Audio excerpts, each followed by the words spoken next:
You walk up to the ATM, you punch in your PIN, you ask for $200. The screen flashes, access denied. Not because you're broke, because the bank decided your money isn't yours anymore. You think I'm being dramatic? Let me read you something. It's from the fine print you never read when you opened your account. All deposits shall be deemed liabilities of the bank. The depositor becomes an unsecured creditor upon deposit. Read that again. Unsecured creditor. You're not a customer, you're a lender. And when the bank goes under, you're last in line, but you're thinking, wait, I'm FDIC insured. The government guarantees my deposits up to $250,000. Yeah, they do. With a fund that has $128 billion in it. You know how much money is sitting in American banks right now? $18 trillion. Do the math. There's enough insurance to cover less than 1% of deposits. But that's okay, because next time the banks fail, they're not using insurance. They're using your money, and it's already legal. Let me take you back to March 2013. The place, Cyprus, a small island nation in the Mediterranean, part of the Eurozone. Banks backed by the European Central Bank. Everything looked safe. Until it wasn't. The Cypriot banks had gambled big on Greek debt. When Greece imploded, so did Cyprus. On Friday, March 15th, people went to bed thinking their savings were protected. Banks were solid. Deposits were insured. Life was normal. By Saturday morning, the government announced a plan. We're taking your money. Not asking, taking. If you had over 100,000 euros in the bank, they were going to seize 47.5% of it. Gone. Overnight. They called it a bail-in. People rushed to the ATMs. The government shut them down. Then they shut the banks. For 2 weeks, nobody could access their accounts. When the banks finally reopened, the money was gone. Vanished from accounts, replaced with shares of stock in a failing bank. Stock that would become worthless. Families lost their life savings. Businesses couldn't make payroll. Retirees watched their nest eggs evaporate. And here's the part that should terrify you. This wasn't a crime. It was the law. The European Union had authorized it. The IMF supported it. The banks didn't steal the money. They just followed the new rules. You know what the global financial elite said when they saw Cyprus? It worked. Let's rewind to 2008. Lehman Brothers collapses. The financial system is melting down. Banks are failing left and right. The government steps in with $700 billion in taxpayer money. They bail out the banks. They bail out the insurance companies. They bail out Wall Street. And the people got nothing. Except the bill. Millions lost their homes, lost their jobs, lost their retirement.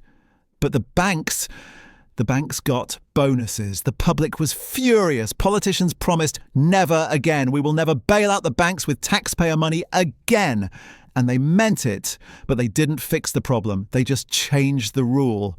In 2010, Congress passed the Dodd-Frank Act. It's over 2,300 pages long. Most of Congress didn't read it.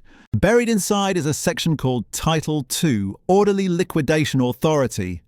Here's what it says in plain English. When a bank fails, the government can seize it, wipe out the shareholders, and convert depositor accounts into equity. Your cash becomes stock in a bankrupt bank. And it gets worse. In 2011, the G20, the 20 largest economies on Earth, met in Cannes, France. They issued a joint statement endorsing something called the Financial Stability Board's Key Attributes of Effective Resolution Regimes. Translation: every major country agreed to adopt bail-in laws. The United States, the UK, Canada, Germany, Australia, Japan. They all quietly passed legislation making bail-ins legal. You didn't vote on it. You didn't hear about it on the news. But it happened. The trap is set, the cage is built, they're just waiting for the next crisis to spring it. So let me walk you through what happens. It's Friday afternoon, you're at work, markets are tanking, there's a credit freeze. A major bank, let's say it rhymes with Bank of America, is rumbling. Derivatives exposure, counterparty failures, liquidity crisis. By 5 p.m., trading is halted. The Fed, the FDIC, and the Treasury have an emergency call. They don't announce a bailout. They can't. It's political suicide now. Instead, they announce a resolution. The bank isn't closing. It's being recapitalized. That night, while you're asleep, the regulators move in. They don't shut the doors. They restructure the balance sheet. Here's how. They take the depositors, you, and they reclassify you. You're no longer a depositor. You're a creditor. And under the new rules, creditors can be converted into equity holders. Your $50,000 checking account, it's now $30,000 in cash and $20,000 in shares of the failing bank. Your $200,000 in savings, it's now $120,000 in cash and $80,000 in worthless stock. Monday morning, you wake up, you check your banking app, your balance is lower. You call customer service. You're on hold for 3 hours. When someone finally answers, they say, your funds have been converted to equity under the Emergency Banking Resolution Act. You now own shares. You scream, I didn't agree to this. They say, you did. It was in the terms and conditions. You try to pull the rest of your cash out, but there are withdrawal limits now. Capital controls. You can take out $500 a week. Maybe. Your business can't make payroll. Your mortgage payment bounces. Your life savings just became monopoly money. And the news says the system was stabilized, that regulators acted swiftly and responsibly, that no taxpayer money was used. They're right. They didn't use taxpayer money. They used your money. Why are they doing this? Because the financial system is broke. Not struggling, not stressed, broke. The global derivatives market is worth over $600 trillion. That's not a typo, $600 trillion. Nobody knows who owes what to whom. It's all interconnected. One bank fails, 10 more collapse. It's a house of cards built on leverage, speculation, and fraud. The FDIC insurance fund has $128 billion. The Fed can print money, sure, but if they print trillions to save the banks again, the dollar collapses. Hyperinflation. Game over.